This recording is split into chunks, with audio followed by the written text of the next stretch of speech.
Días, hermanos, muchas bendiciones. Hey, aquí tengo los esposos, a Natividad y William. Levanten la mano. Entonces, ¿se casaron hace cuántas semanas ya? 2 semanas, son recién casados. Damos gracias al Señor por tenerlo entre nosotros aquí esta mañana. ¿Y dónde está la mamá, que no la ve la mamá de la novia? Ah, que está en clases allá arriba, que no la veo. Pues damos gracias al Señor por tenerle ya de regreso acá con nosotros. Vamos a inclinar nuestro rostro a pedir la bendición del Señor. Señor, rogamos que tú nos bendigas en esta mañana. Señor, damos gracias, Padre, por habernos permitido venir a tu casa. Y rogamos, Señor, ahora que te agrades con nosotros, dándonos, Señor, el alimento espiritual que nuestras almas necesitan, el alimento de tu palabra, Señor. Bendice a cada uno en particular. Presídenos y dirígenos mediante tu Santo Espíritu. Te lo suplicamos en el nombre de nuestro Señor y Salvador, Cristo Jesús. Amén. Pueden sentarse, hermanos. El texto que nos ocupa esta mañana está en el libro de Lucas. Estamos ya por el capítulo 13 y son los versículos que van desde el 6 hasta, desde el 10 hasta el 21. Lucas capítulo 13, versículos 10 al 21. ¿Tienen sus Biblias? Si alguno necesita una Biblia, podemos prestarle una. Tenemos algunas disponibles. Levanta su mano y con gusto se la llevamos hasta su lugar. Tenemos una mano levantada para que le facilitemos una Biblia.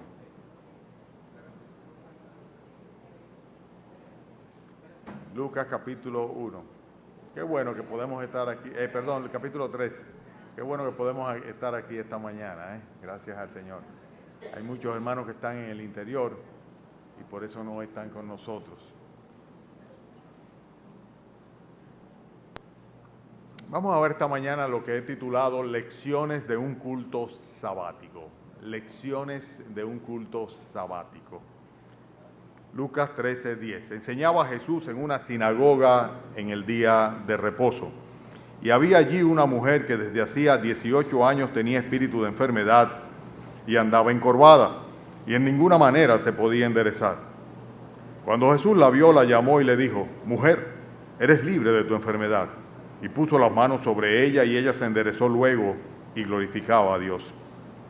Pero el principal de la sinagoga, enojado de que Jesús hubiese sanado en el día de reposo, dijo a la gente: 6 días hay en que se debe trabajar. En estos pues venid y sed sanados, y no en día de reposo. Entonces el Señor le respondió y dijo: Hipócrita, cada uno de vosotros no desata en el día de reposo su buey o su asno del pesebre y lo lleva a beber. Y a esta hija de Abraham que Satanás había atado 18 años, ¿no se le debía desatar de esta ligadura en el día de reposo? Al decir estas cosas se avergonzaban todos sus adversarios, pero todo el pueblo se regocijaba por todas las cosas gloriosas hechas por él. Y dijo: ¿a qué es semejante el reino de Dios? ¿Y con qué lo compararé? Es semejante al grano de mostaza que un hombre tomó y sembró en su huerto y creció y se hizo árbol grande, y las aves del cielo anidaron en sus ramas. Y volvió a decir: ¿a qué compararé el reino de Dios? Es semejante a la levadura que una mujer tomó y escondió en 3 medidas de harina hasta que todo hubo fermentado. La palabra sinagoga es una palabra griega que significa casa de asamblea o asamblea del pueblo. No se sabe exactamente en qué momento preciso aparecieron las sinagogas, pero sí se sabe que fue en el período posterior a la destrucción del primer templo. Una vez fueron desterrados, llevados cautivos a Babilonia los judíos, el templo fue destruido, pues aquellos que quedaron dispersos tenían la necesidad de congregarse y seguir recibiendo la instrucción mosaica que practicaban dentro del templo en Jerusalén. El hecho es que durante este tiempo en la diáspora, luego de la destrucción del primer templo, vuelvo y repito, aproximadamente año 587 antes de nuestro Señor Jesucristo, pues comienzan a aparecer las primeras sinagogas en los diferentes lugares donde habían comunidades judías que estaban en el exilio. La función de la sinagoga era muy clara. Era una congregación o una asamblea de judíos, de personas que practicaban el judaísmo, y lo hacían con el propósito de orar, de leer las escrituras, de recibir instrucción, de revisar el material talmúdico. En fin, era la oportunidad donde ellos oraban, estudiaban la Biblia y recibían enseñanza o instrucción. Exactamente lo mismo que nosotros debemos hacer y hacemos en las iglesias hoy día, en nuestros tiempos. Las lecciones de aquel culto sabático en el cual el Señor estaba fungiendo como maestro y que nosotros acabamos de leerlo, acá comienza el versículo 10 diciendo, enseñaba a Jesús en una sinagoga en el día de reposo, pues son lecciones que son perfectamente aplicables a nosotros hoy día. Y lo que vamos a tratar es precisamente de extraer cuáles fueron las enseñanzas o ver como si nosotros hubiésemos estado ahí en ese momento, cuáles cosas podemos aprender de lo que se sucedía en esa ocasión, en esta sinagoga en la cual el Señor estaba dando clases esa mañana. Nuestro culto dominical es una reunión de una asamblea del pueblo de Dios, de la iglesia de nuestro Señor Jesucristo. El tema que el Señor estaba desarrollando en aquella ocasión, yo creo que ustedes deben haberse dado cuenta de cuál era, ¿verdad? El tema que siempre tenía él a flor de labios como motivo de su predicación, el reino de los cielos. Acuérdense que así comienza y así precisamente va a la cruz, a morir para poder rescatar para sí un pueblo propio, para poder llevarlo al reino de los cielos. Él comienza predicando el reino de los cielos se ha acercado en la persona del Salvador. Dios se acerca al hombre con el propósito precisamente de rescatarle para su reino. Y el tema del Señor Jesucristo era precisamente el reino de los cielos. Lo vemos en los últimos dos pasajes que leímos, versículos 18 al 21, donde el Señor retoma, luego del incidente de la mujer que estaba ahí encorvada, retoma la temática que estaba llevando a cabo. El reino de los cielos, ¿a qué lo compararé o a qué es semejante?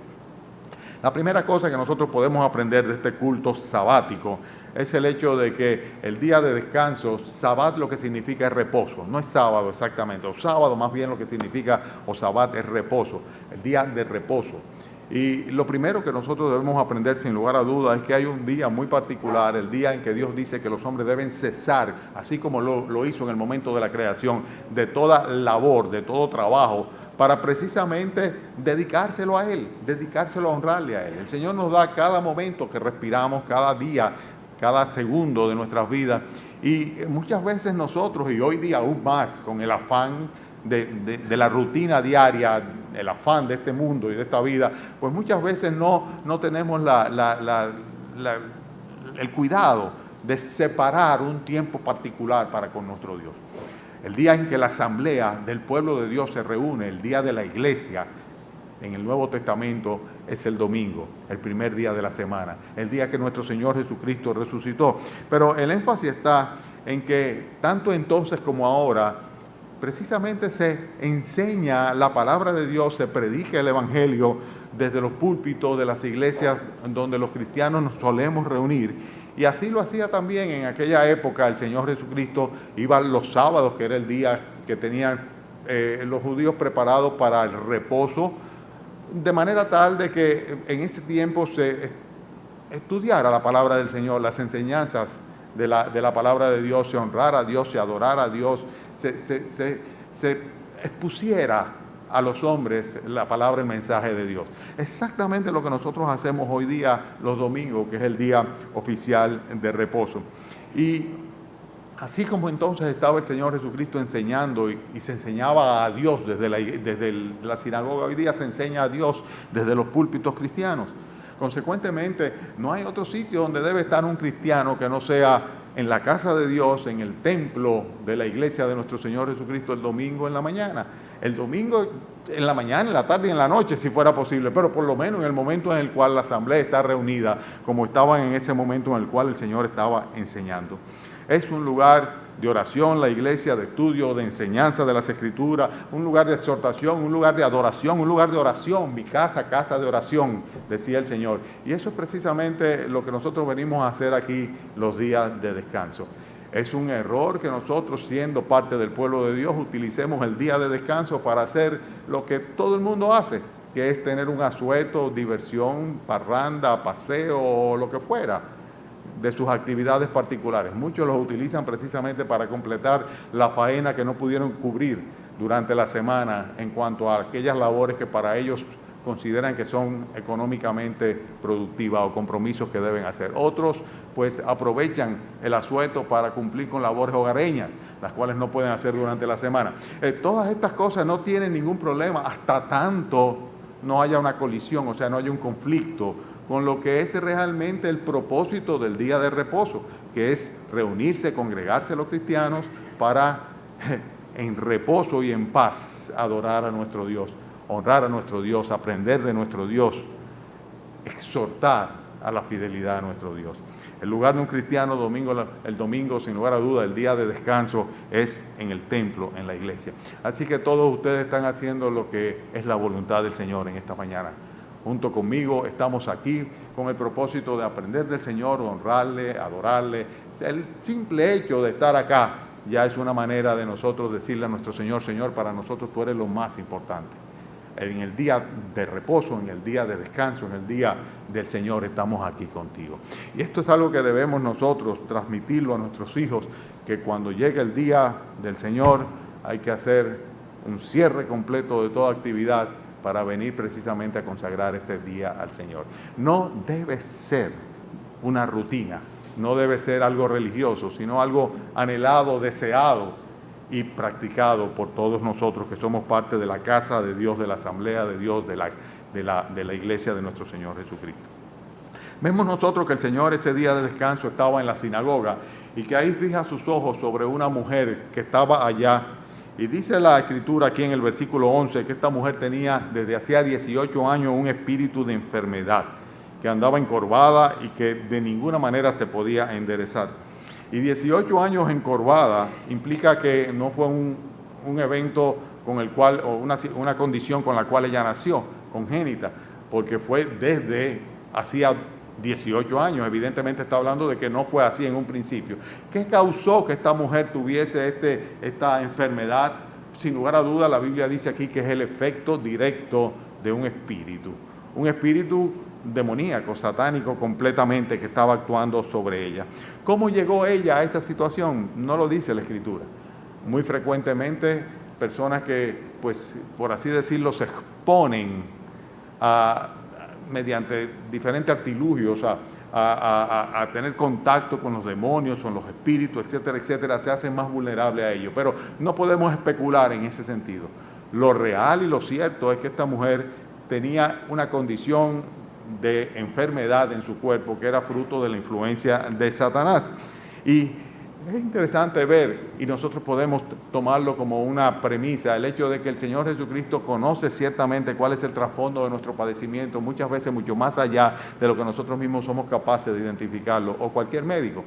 O sea, el Señor Jesucristo ve a esta mujer y él se da cuenta de su condición con simplemente verla. Tú dirías, bueno, estaba encorvada.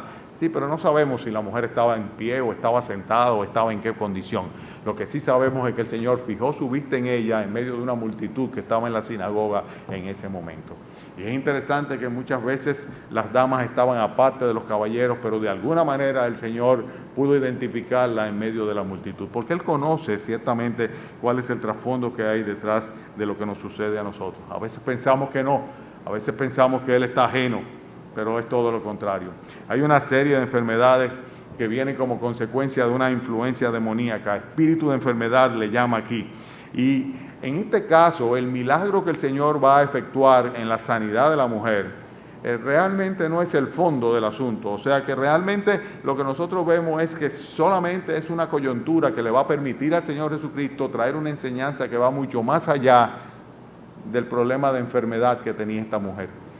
Acuérdense que lo que hay es una actitud que se evidencia de un legalismo en aquellos que estaban en la sinagoga y el cual el Señor quiere confrontar de una manera directa a través del ejemplo que da sanando a esta mujer en un día de sábado, en la misma sinagoga, o sea, en el mismo lugar donde se regía de una manera muy rígida, vale la aclaración, pues todo lo que era el cumplimiento de una ley rabínica que no necesariamente tenía que ver con lo que la palabra de Dios enseñaba, sino con lo que la religión había impuesto. Vemos que tenía 18 años encorvada, que no había manera de enderezarse, y esto es muy interesante, pero llama mi atención también el hecho de que la mujer aparentemente no tiene nombre, porque dice una mujer. ¿Y por qué no tiene nombre? Porque realmente la importancia no estaba en la mujer.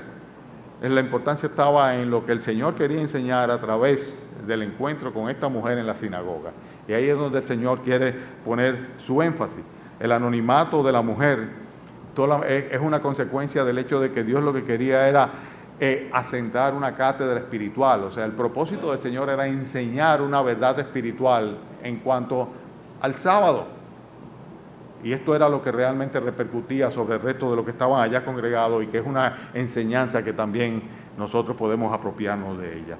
La enfermedad, en el caso de esta mujer, no había sido una excusa para que no estuviera en la iglesia, para que no estuviera en la sinagoga. Muchas veces nosotros pues no vinimos a la iglesia porque tenemos un catarro o porque nos sentíamos un poquito fañosos. Y a veces cosas muy sencillas. Seguramente esta mujer en su condición pues no estaba ahí con el confort que ella hubiera podido tener tal vez en su casa. Pero el hecho de que estuviera en la iglesia indica muchas cosas. La primera cosa es su búsqueda del Señor, su búsqueda de ser bendecida por Dios. Y más adelante vamos a ver cómo también el mismo Señor Jesucristo confirma que era una mujer de fe. Si ella fue allá buscando salud, no lo dice la Escritura, pero fue buscando del Señor, buscando de Dios. La actitud correcta, estar en el lugar correcto con la actitud correcta, y Dios sabe, ve cuál es la realidad de nuestra necesidad. Ella tenía una condición y el Señor estaba por manifestar su misericordia sobre ellos. La tercera enseñanza que yo observo, hermanos, acá, sobre estas lecciones que en este culto sabático el Señor Jesucristo está dando, está en el versículo 12 y versículo 13, cuando dice que Jesús la vio, la llamó y le dijo: mujer, eres libre de tu enfermedad. Puso sus manos sobre ella, ella se enderezó luego y glorificaba a Dios. Nosotros vemos acá a un Dios compasivo. El Señor la ve y la llama. Y vemos cómo Dios utiliza su palabra con la misma autoridad con que creó los cielos y la tierra para decirle: eres sana de tu enfermedad. Y cuando el Señor decide una cosa, óyeme, no hay ningún tipo de inconveniente. La Escritura enseña que Él puso sus manos, la mujer se enderezó de inmediato. No fue un asunto de que vete para tu casa, que poquito a poco. Y cuando hablamos de 18 años con una postura encorvada, evidentemente no es un proceso de recuperación que en ninguna manera puede ser explicable desde el punto de vista médico clínico. Se necesita algo muy particular para que esos músculos y esos huesos y esos nervios y todo eso lleven a la persona luego de 18 años en una misma postura a erigirse, ponerse derecha y poder evidenciar con esto la misericordia del Señor.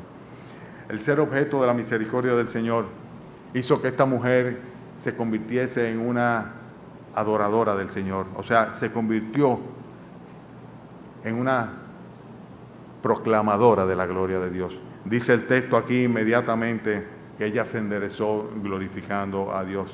Nuestro Dios sabe, quiere y puede ciertamente, no importa cuál sea nuestra condición, cuál sea la gravedad de nuestro estado, en términos físicos, en términos emocionales o en el término que fuera, Él quiere librarnos, Él quiere bendecirnos. Y la evidencia está aquí en este ejemplo. ¿Y con qué propósito? Siempre con que todo se revierta en la gloria para Él. Nosotros, en consecuencia, si hemos sido ya objeto de la misericordia de Dios, del favor de Dios, pues, ¿qué debemos hacer? Como hizo esta mujer, ¿qué? Glorificarle a Él por su favor y por su misericordia.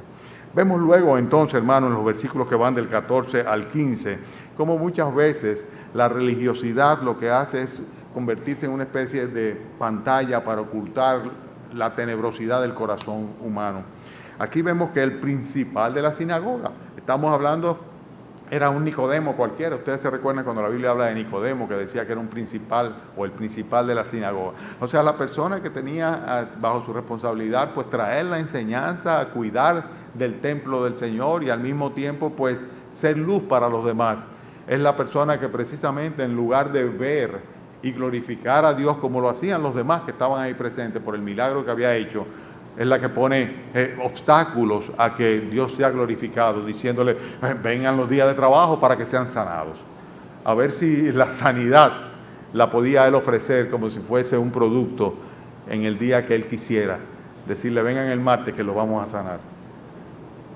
Ese día Dios había obrado, el día preciso en el cual la mujer junto con los demás debían estar allá. Dios había obrado de una manera muy particular. Y lo que estaba evidenciando este principal de la sinagoga con su actitud era su propio pecado. El primer pecado que identificamos, ustedes se van a dar cuenta claramente, es la envidia. Dice aquí en el versículo 14 que él, siendo el principal de la sinagoga, él se enojó porque Jesús había sanado a la mujer. Y es como si dijera, bueno, alguien está tomando una posición de liderazgo y de autoridad que va por encima de la mía. Y este hombre reacciona con un celo, o sea, celoso pura y simplemente de lo que el Señor Jesucristo había hecho. Pero además de esto, su corazón está evidenciando falta de misericordia, porque independientemente de que fuese él suplantado o de alguna manera el Señor Jesucristo tomase una posición de autoridad humana por encima de la que él representaba dentro de la comunidad judía, él tenía que estar agradecido y gozoso por el milagro que había visto. O sea, había una persona que estaba en una condición con una serie de limitaciones y el Señor le había librado. Independientemente de que él identificara o no la acción demoníaca de la cual había sido liberada la mujer, es el hecho de que físicamente esta mujer estaba sana, debía ser motivo de algarabía para él. Pero ¿qué es lo que está manifestando? Falta de compasión. Y estamos diciendo ahora mismo que tras la religiosidad, personas que se ven muy religiosas, ¿verdad? Muchas veces lo que se oculta es una cantidad de pecados personales que emergen de un momento a otro cuando el Señor se manifiesta de esta manera. Fíjense que este hombre también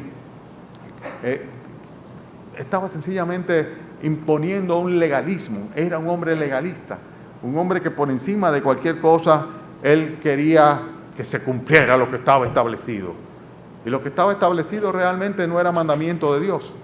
O sea, todo este legalismo eran todo un andamiaje que los judíos, los rabinos habían armado alrededor de lo que Dios había revelado. Y nosotros lo vemos hoy día en todas las religiones por igual.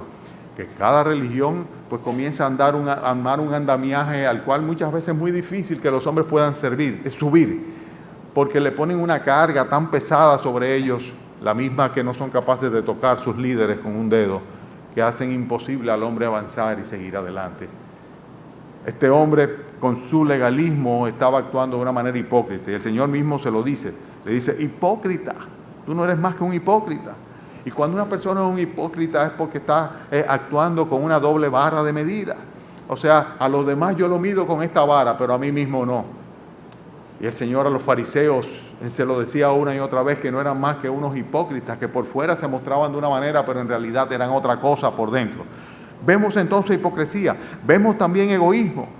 ¿Egoísmo por qué? Porque el Señor le puso una ilustración muy práctica y muy real. Dice, cuando alguno de ustedes, su buey o su asno, están amarrados en un día de reposo y llega la hora en que hay que llevarlo a beber, ¿ustedes no van y lo llevan a beber? ¿O lo dejan que padezca sed ahí? Dice, claro que lo llevan a beber. Y eso era considerado también un trabajo. Sin embargo, por sus intereses, ellos estaban dispuestos a violar cualquier principio, cualquier ley, cualquier regla. Y esto es algo que nosotros debemos también enfatizar, hermano. Muchas veces nosotros que somos religiosos, porque de alguna manera u otra todos actuamos como entes religiosos, pues nosotros nos convertimos en hipócritas porque nosotros egoístamente priorizamos lo que para nosotros es conveniente a nuestro criterio antes que las cosas del Señor. Muy frecuentemente sucede eso. O sea, para fines de lo del Señor, ¿verdad? Es una cosa, pero para fines de lo nuestro es otra cosa. Los intereses particulares los anteponían sin lugar a dudas a los intereses de Dios. Por eso nosotros vemos que inclusive se llega al error de preferir tener cuidado de los animales que de esa mujer, la cual estaba ahí, era una hija de Abraham y tenía un espíritu de enfermedad sobre ella. Hipocresía. La religiosidad muchas veces oculta pecados personales. Hay que tener mucho cuidado con la falta de integridad, hermanos, con la hipocresía religiosa. porque todos nosotros podemos caer en esto. Y en la medida de que estamos siendo observados por los demás, es más fácil que nos suceda, mucho más fácil. Recuérdense cómo Pablo tuvo que confrontar a Pedro en un momento dado, porque Pedro estaba disimulando frente a los judaizantes, ¿verdad?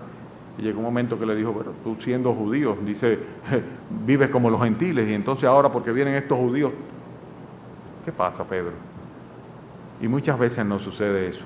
Tenemos que ser genuinos, sinceros, ciertamente. A mí me gusta el Salmo 19, voy a leer los versículos 12 al 14, donde el salmista dice, ¿quién podrá entender sus propios errores?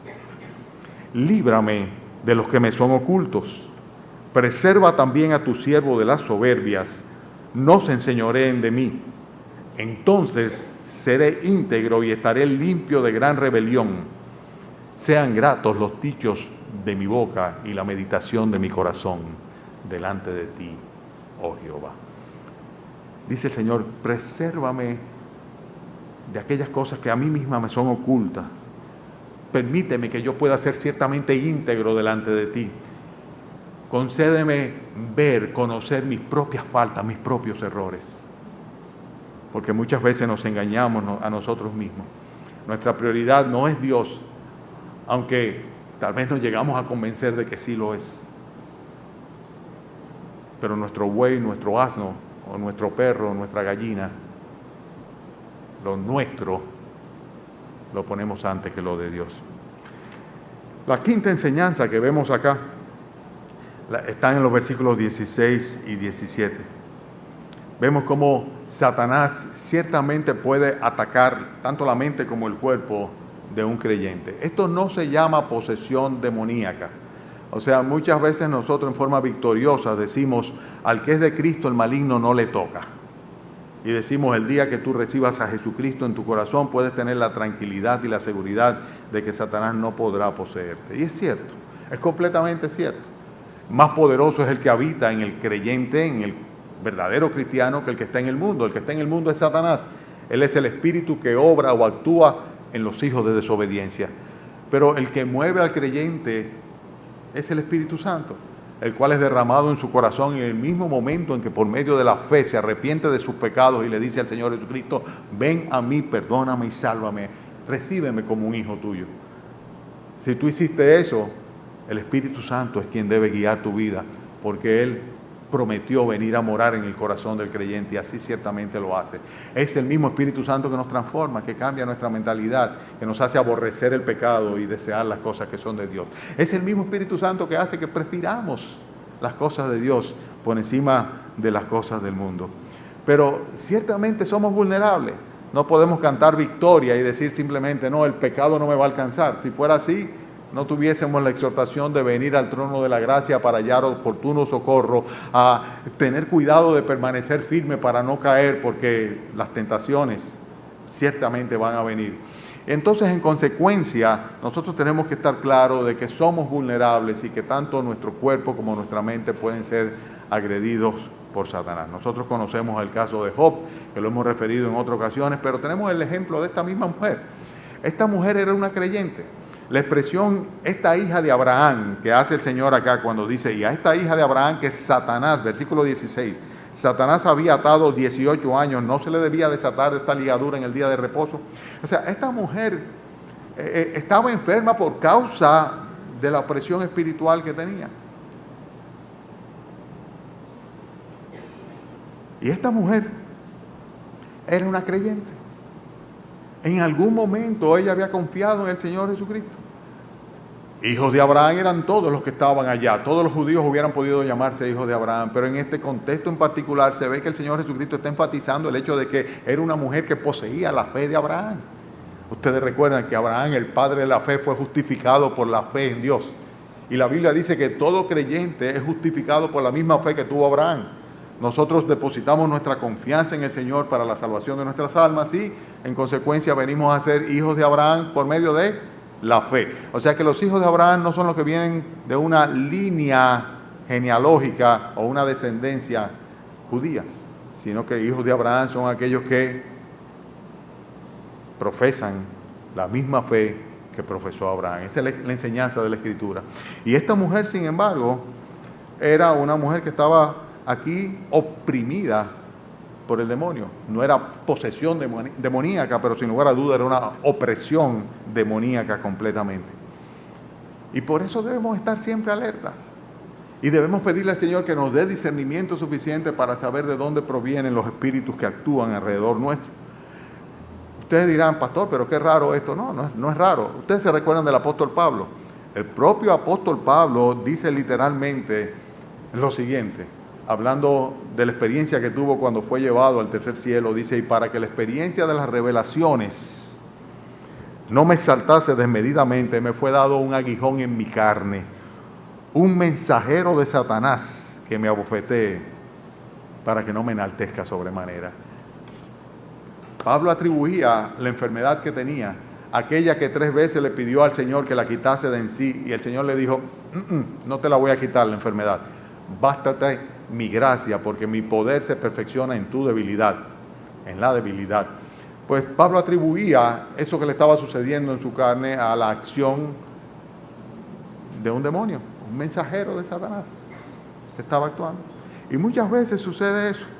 Nosotros a veces no lo identificamos, pero es importante porque fíjense que la cura de esta señora que estaba en la sinagoga no era un remedio de ninguna manera médico, sino era un remedio ¿qué? Espiritual. Era un problema de liberación espiritual. O sea, necesitaba que Dios le librara del espíritu, que es precisamente lo que el Señor le dice con su palabra, sé librada de tu enfermedad. El Señor le curó y ya este demonio no tendría esta incidencia sobre su cuerpo. Hermanos, hay ataduras las cuales solamente mediante el poder de Dios nosotros podemos librarnos de ellas. Y no solamente lo veamos en función de nosotros, sino también de otras personas. Casi siempre cuando le decimos a una persona, vamos a orar por ti, yo creo que subvaluamos nosotros la importancia de lo que estamos diciendo. Porque el mismo Señor Jesucristo dijo que hay demonios que solamente con oración y ayuno pueden salir. La liberación de algunas personas solamente con oración y ayuno. O sea, no hay medicina, no hay médico, no hay terapia, no hay procedimiento, no hay absolutamente nada que pueda quitarlo, salvo la obra misericordiosa de nuestro Señor Jesucristo. Les voy a poner muchos ejemplos. Los temores. Muchas veces sufrimos de temores al nivel de llegar al pánico frente a determinadas circunstancias. Y si buscamos una razón biológica para estos temores, o orgánica, podría haberla, pero posiblemente no. Pero es algo que está en nosotros. Aprensiones que están en nosotros. Frustraciones que nos siembran, que nos entierran, que no nos dejan avanzar, que nos retraen de nuevo hacia la negatividad absoluta y total, que nos neutralizan de un todo, y están en nosotros. Sentimientos de rencor, el cual quisiéramos nosotros arrancarlo de nosotros, pero sencillamente vuelve a nuestra mente y nos airamos interiormente y nos sentimos con ira y rencor por aquello que nos hicieron o que nos dolió, o lo que no tuvimos, o lo que perdimos. Y son cosas que enferman a una persona. Muchas veces inclusive se somatizan al nivel tal de que le hacen daño al cuerpo. Dolores de diferentes naturalezas. Vicios, los cuales atrapan a una persona. Vicios de tantas índoles distintas, de tantas naturalezas distintas. A veces no quisiera ser muy detallista desde el púlpito. Adicciones, tantas adicciones que esclavizan y cuya procedencia realmente viene del adversario, del enemigo, de Satanás, de los demonios. A veces nosotros nos burlamos de hermanos que hablan de espíritus de frustración o espíritus de enfermedad o espíritus de vicio o de alcoholismo o de tantas cosas. Y ciertamente lo son. Ciertamente lo son. O sea, hay potestades que están atacando al ser humano porque Satanás es nuestro adversario, así como lo es de Dios. Y los creyentes no estamos exentos de ser agredidos en nuestro cuerpo y en nuestra mente, como esta mujer no lo era tampoco. Y es parte de lo que nosotros tenemos que aprender en esta mañana. Porque el ser miembro o parte de esta congregación no nos exime. Y en consecuencia nosotros tenemos que estar claros en que solamente el poder de Dios, que nunca se activa con una potencia mayor que cuando el reclamo en oración de su pueblo pide por misericordia, solo el poder de Dios puede librarnos.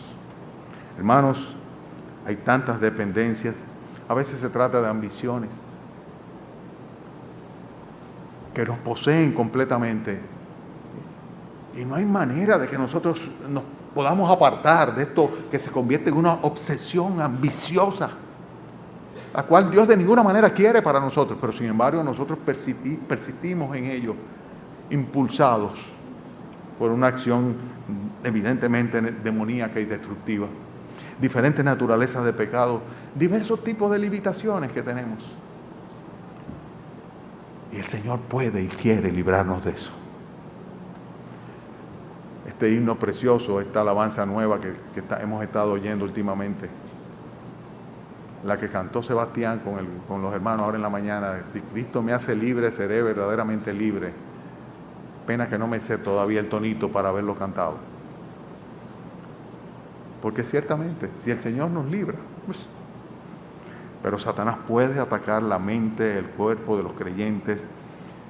Y para que Dios obre en nosotros, solamente hay un prerequisito. ¿Saben cuál es? Ser hijos de Abraham. Ese fue el argumento que el Señor Jesucristo utilizó. Frente al fariseo principal de la sinagoga, el argumento que utilizó a favor de la señora, ¿cuál fue? Esta es una hija de Abraham. ¿Cómo va a ser que por estar cumpliendo con una religión o por estar tratando de guardar una serie de preceptos sabatinos, cómo va a ser que yo no la libre de este padecimiento al cual ha tenido sujeta un espíritu demoníaco durante 18 años? El prerequisito es ser un hijo de Dios.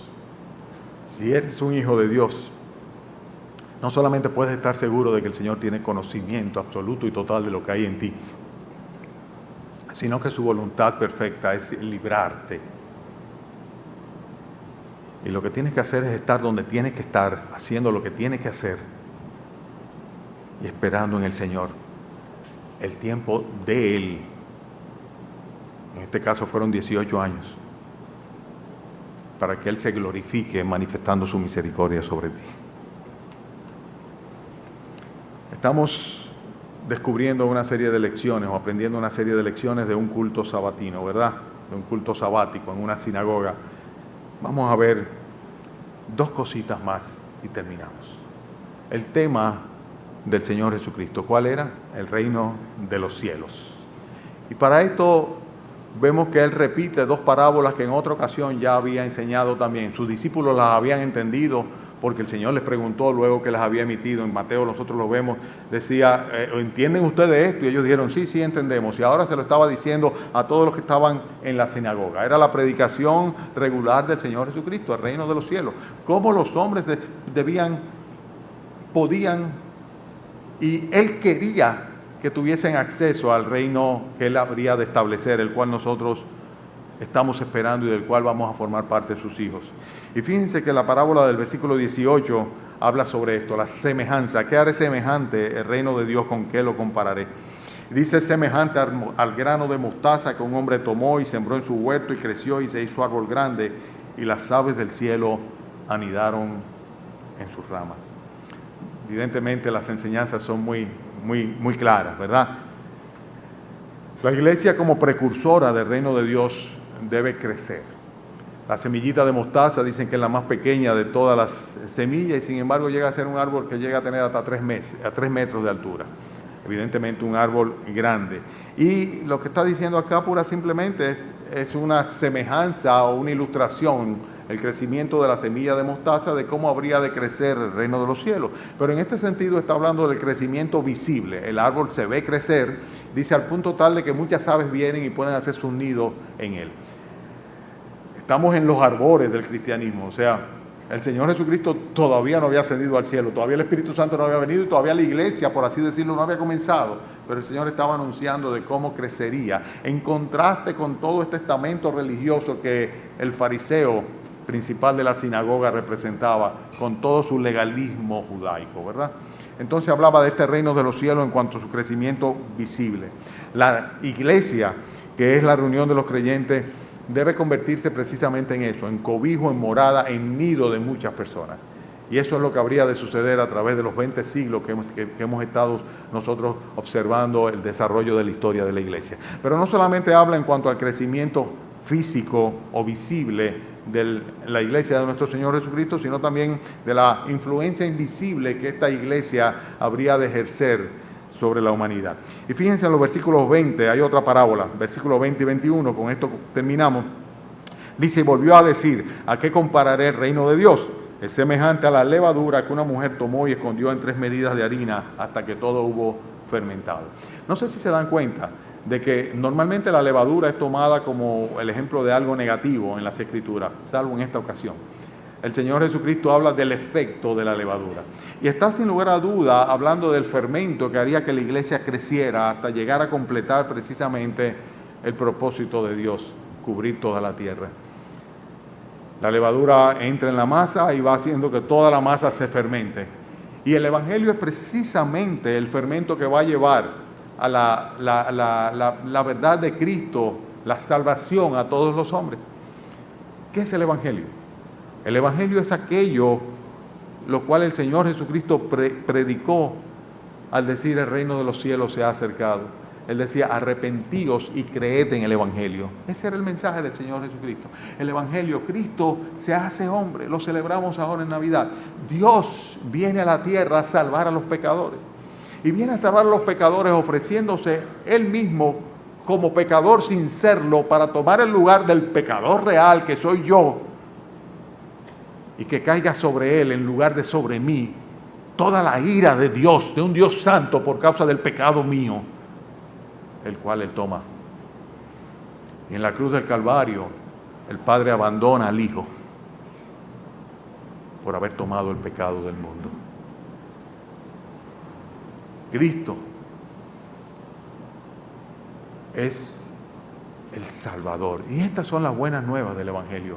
En Jesucristo hay perdón de pecado. Él vino a buscar y a salvar lo que ya se había perdido por causa del pecado. Una humanidad que no tiene ninguna posibilidad de ver el reino de los cielos, salvo que el Señor Jesucristo le rescate, le redima, le quite su culpa, salde su cuenta de pecado. Y esto lo hace para todos aquellos que por la fe claman a Él de corazón sincero pidiéndole perdón.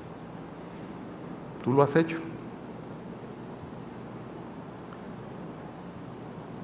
¿Tú eres un hijo o una hija de Abraham? Porque el fermento del Evangelio ha de leudar toda la masa, refiriéndose a todos aquellos que van a ser parte del reino de Dios. El reino de los cielos es semejante a la levadura que una mujer puso en la masa y todo fermentó. Y todo fermentó. El Evangelio debe esparcirse y llegará un día en el cual el reino de Dios va a cubrir toda la tierra hasta que todo haya sido fermentado. Ese va a ser el momento que ya está próximo en el cual el Señor Jesucristo regrese para establecer su reino. Venga a buscar a los suyos y venga con los suyos que hayan ya muerto para reinar juntamente con nosotros. Para que reinemos, mejor dicho, juntamente con Él. El reino de los cielos. Muchos piensan que el reino de los cielos es en los cielos allá arriba, pero el reino de los cielos es aquí en la tierra. ¿No lo sabían? Cristo viene a reinar acá y va a reinar por 1000 años, dice la Escritura aquí. Y luego entonces nos va a llevar con Él cuando destruya finalmente esta creación, estos cielos y esta tierra. Pero solamente a través del Evangelio, creer en el Redentor, creer en el Evangelio, creer en Jesucristo, convertirnos en hijos e hijas de Abraham por medio de la fe, es que nosotros podemos participar en el reino de los cielos, del reino de los cielos. Son enseñanzas, lecciones que el Señor Jesucristo estaba enseñando en una sinagoga hace 2000 años, y lecciones que nosotros podemos apropiarnos de ellas y aprender de ellas en el día de hoy. El Señor les bendiga, mis hermanos. Vamos a orar. Padre, oramos a ti dándote gracias por lo que nos has enseñado, Señor. Ayúdanos, Padre, a esperar tu regreso, tu venida, y regocijarnos, Señor, desde ya con el establecimiento de tu reino. Esta tarde, Señor, vamos a estar aquí a las 6:30, porque tú dijiste, Señor, que debíamos celebrar la cena recordando tu muerte, la redención, Señor, tu sangre derramada por el perdón de nuestros pecados. Y dijiste, Señor, que debíamos hacer esto hasta que tú vinieses, Señor. Entonces tú en tu reino volverías a celebrar esta cena con nosotros. Y queremos hacerlo, Señor, obedecerte, ser agradecidos y estar en tu casa donde debemos estar, así como esta mujer estaba allá, no obstante la opresión del enemigo que tenía, Señor. Padre, tú sabes si entre nosotros esta mañana hay algunos que están bajo la opresión demoníaca, Señor. Si están sencillamente atados a sus vicios, si el pecado, Señor, se enseñorea de ellos. Tú sabes, Señor nuestro, cuántos tienen temores o aprensiones o fobias, Señor. Tú sabes entre nosotros, mi Dios, los que tenemos el corazón eventualmente lleno de ira o rencor o dolor, Señor, hacia nuestros semejantes. Y tú sabes también, Señor Dios nuestro, si hay algún aspecto de nuestras vidas mediante la cual, Señor, nosotros estamos ambicionando lo que tú no tienes para nosotros. Y estamos, Señor, dependiendo de quienes no deben atarnos. Te rogamos, Señor, que en esta mañana, Padre, tú tengas misericordia y que también, como liberaste a esa mujer, libertes a los que así están, Señor. Y permite, Padre, que tu luz resplandezca y que el Evangelio, Señor, sea claramente entendido y en consecuencia obedecido. Y si alguno no tiene a Jesucristo en su corazón, si su Santo Espíritu no mora en él, permite que esta mañana clame a ti de corazón, Señor, y que tú le escuches. Y que te diga, Padre Celestial, perdóname y sálvame. Por Jesucristo, Señor nuestro. Amén.